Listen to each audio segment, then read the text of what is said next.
हरे कृष्णा साथियों, मैं आपका दोस्त जितेंद्र सागर, अंक ज्योतिष, face reading, tarot card expert और एनर्जी हीलर। अपने इस चैनल में आप सभी लोगों का हार्दिक वंदन और नमन करता हूं दोस्तों। और जैसे कि आप सभी लोग जानते हैं कि हमारा एक सेगमेंट चल रहा था काफ़ी समय से, कब क्यों कैसे, और उस दौरान हमारे गणपति जी का प्रवेश हो गया। तो गणपति बप्पा मोरया, आपके जीवन में जितने भी कष्ट आए वो सारे कष्ट दूर हो जाएं। और आज हम गणपति जी के अष्ट स्वरूप की बात करेंगे, 8वें अवतार की बात करेंगे। इससे पहले मैं निवेदन करूंगा कि आप लोगों ने अगर मेरे चैनल को सब्सक्राइब नहीं किया है तो एक बार चैनल को सब्सक्राइब कर लीजिए, लाइक कर दीजिए, कमेंट कर दीजिए और शेयर का बटन दबाना ना भूलें। और बाकी आपके कमेंट वैल्यूबल हैं। अगर धर्म में कहीं भी आपकी आस्था है तो प्लीज़ मेरी वीडियो को आप शेयर कीजिए और पोस्ट पे जो भी आपके वैल्यूबल कमेंट्स हों आप ज़रूर कीजिए। इन्हीं शुभकामनाओं के साथ हम वीडियो को आगे स्टार्ट करते हैं। और आज हम भगवान गणपति के एक स्वरूप का वर्णन करने जा रहे हैं, 8वां स्वरूप भगवान गणेश का, जिसका नाम है धूम्रवर्ण। और जो अभिमानासुर नाम का राक्षस है उसके संहारक हैं, और शिव ब्रह्मा स्वरूप हैं और मूषक वाहन है इनका। तो एक बार भगवान ब्रह्मा जी ने जब सूर्य देव को अध्यक्ष के पद पे नियुक्त किया तो उनके मन में अहंकार आ गया, और उनके अहंकार आने पे उन्हें एक छींक आई। उनकी एक छींक से इस राक्षस का जन्म हुआ, जिसको हम कहते हैं अभिमानासुर, और अहंतासुर भी इसको कहा जाता है। जब अहंतासुर का जन्म हुआ, अहंकार के कारण जन्म हुआ था अहंतासुर का, तो इसने काफ़ी समय पहले अपने गुरु की तलाश की।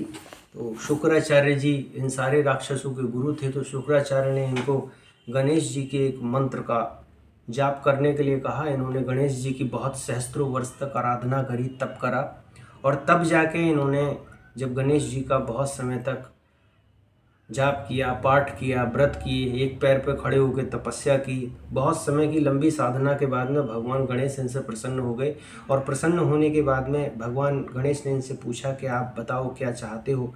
तो इन्होंने कहा कि प्रभु मुझे अमृतत्व चाहिए और मुझे युद्ध में कोई भी हरा ना सके, इसलिए मुझे अजय होने का वरदान आप दे दीजिए।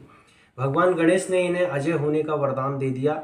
और इसके बाद ये शुक्राचार्य के पास पहुँचे, शुक्राचार्य को इन्होंने प्रणाम किया, और शुक्राचार्य ने इन्हें फिर वही जो राक्षसों के राजा के रूप में इनका स्वागत कर दिया और इनका अभिषेक कर दिया। फिर उन्होंने क्या काम किया कि प्रमदासुर की कन्या के साथ इनका विवाह हुआ और इनके 2 पुत्र हुए। पहले का नाम है गर्भ और दूसरे का नाम है श्रेष्ठ।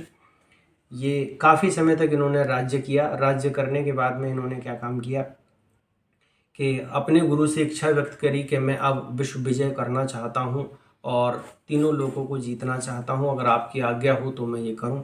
शुक्राचार्य ने इन्हें सारी चीज़ें करने के बाद आदेश दिया कि आप जाइए और तीनों लोगों पर विजय प्राप्त कीजिए, लेकिन ध्यान रहे कि आप धूम्रवर्ण से दूर रहना। ये गए और जाके इन्होंने क्या काम किया कि तीनों लोगों पे अपना धीरे धीरे आधिपत्य जमा लिया। विष्णु लोक पे भी इन्होंने आक्रमण कर दिया, और क्योंकि सब भगवान गणेश के इस वचन से प्रतिबद्ध थे इसलिए उन्होंने भी विष्णु लोक छोड़ दिया और शिव जी ने शिवलोक छोड़ दिया। ऐसे ही करके जब इन्होंने सब जगह विजय प्राप्त कर ली तो उसके बाद इन्होंने धर्म कर्म सारा जितना भी था वो सब नष्ट कर दिया। लोगों में त्राही त्राही होने लगी। तब जाके नारद जी के कहने पे लोगों ने भगवान धूम्रवर्ण का सुमरण किया, और जब भगवान धूम्रवर्ण का सुमरण किया तो भगवान धूम्रवर्ण ने इनको पहले एक बार चेतावनी दी। चेतावनी के बावजूद अब धूम्रवर्ण को अब मतलब जो अहंतासुर था उसे लगने लगा था कि अब तो मैं सब पे राज्य कर सकता हूँ। तो अहंकार बस उसने इनसे भी युद्ध करना उचित समझा, और युद्ध करते करते उसने क्या काम किया, इनके साथ बैर बांध ली और आपस में इनमें काफ़ी समय तक युद्ध चलता रहा। धूम्रवर्ण ने अपनी मतलब एक परशु के द्वारा इनके जितने भी लोग थे उन सबको तहस नहस करना शुरू कर दिया। और उसके बाद में जब ये मूर्छित होकर चारों खाने चित हो गया तब अहंतासुर को अपनी गलती का एहसास हुआ, और शुक्राचार्य ने भी उन्हें प्रेरणा दी कि अगर तुम इनकी शरण में चले जाओगे तो तुम्हारे सब जो कष्ट हैं वो मिट जाएंगे, इनकी शरण में चले जाओ। तब ये भगवान धूम्रवर्ण की शरण में चले गए और जाके इन्होंने उनकी स्तुति की। उसके बाद भगवान इनसे प्रसन्न हुए, और प्रसन्न होने के बाद गणपति जी के स्वरूप धूम्रवर्ण ने इनको क्षमा कर दिया और इनको कहा कि तुम पाताल लौट जाओ। और ये पाताल लौट गए और उसके बाद में चारों तरफ गदगद कंठ से लोग भगवान धूम्रवर्ण की जय जयकार करने लगे और लोगों को उनका पुराना जो राज्य है वो मिल गया। इन्हीं शुभकामनाओं के साथ गणपति बप्पा मोरया, भगवान गणेश आपके जीवन में आए सारे विघ्नों को दूर करें। और इस पूरे पाठ का सार ये कहता है दोस्तों कि जीवन में समस्याएं कभी खत्म नहीं होती, समस्याओं से लड़ते रहिए, समस्याएं मत देखिए, समाधान ढूंढिए, क्योंकि दुनिया में ऐसी कोई समस्या नहीं है जिसका हल नहीं है।